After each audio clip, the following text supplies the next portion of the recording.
Hi, welcome to the first of our intermediate tutorials in our WarioWare D.I.Y video series. I'm going to introduce some new elements to expand on what we showed in the beginner videos. And to illustrate these cool new elements, I'm going to start in this first video by showing you some graphic creation techniques, import functionality, and a neat tip for creating music. So let's get started. So starting from scratch, let me begin by laying down a background for our desert environment using the DIY graphics tools. I'll use the line tool and fill tool to get the basic backdrop. I'm also going to create a custom palette, and I'll use that palette now to fill our desert space with it for a rugged sandy look. So now I'm going to create art for our spider. And what I'll do is I'll pick a red color, and I'm going to use another one of our shape tools for circles and ovals, and I'll lay down the body for the spider. And adding another cell now, that'll allow us to create some animation for the spider. What I'm going to do is I'm going to take the first cell and just copy it over to the second.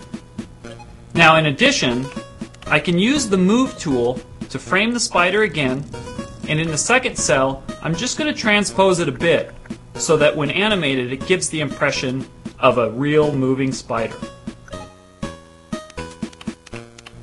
Next I'm going to grab a pen and use the color black to draw in spider legs.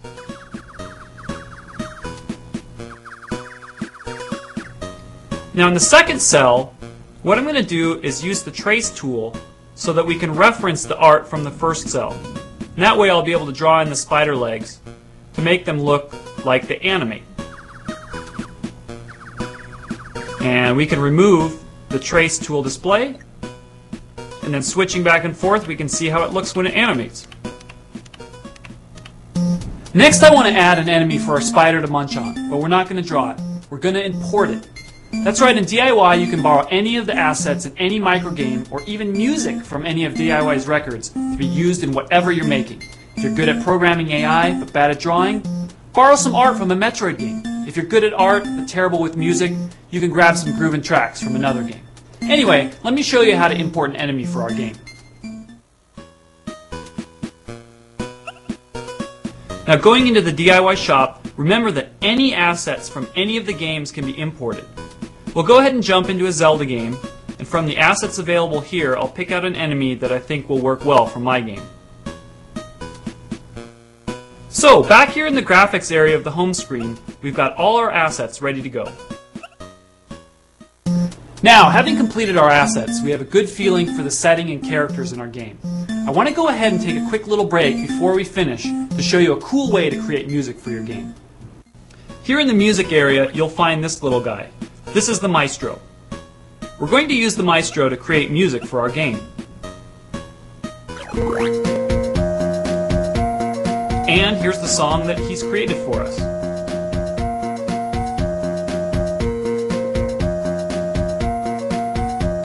Now, I'm the type that likes to create melodies, but I struggle with coming up with good beats or bass lines. So what I like to do is have the Maestro come up with a song for me, then I go in and replace just the melody section. I can go in and find an instrument that I like. Okay, yeah, I like this guy here. Then I just place notes to fulfill my creative melodic vision.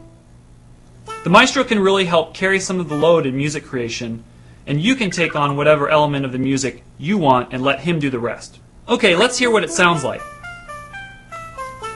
Or we can play back the whole song with the backing parts that the Maestro created for us.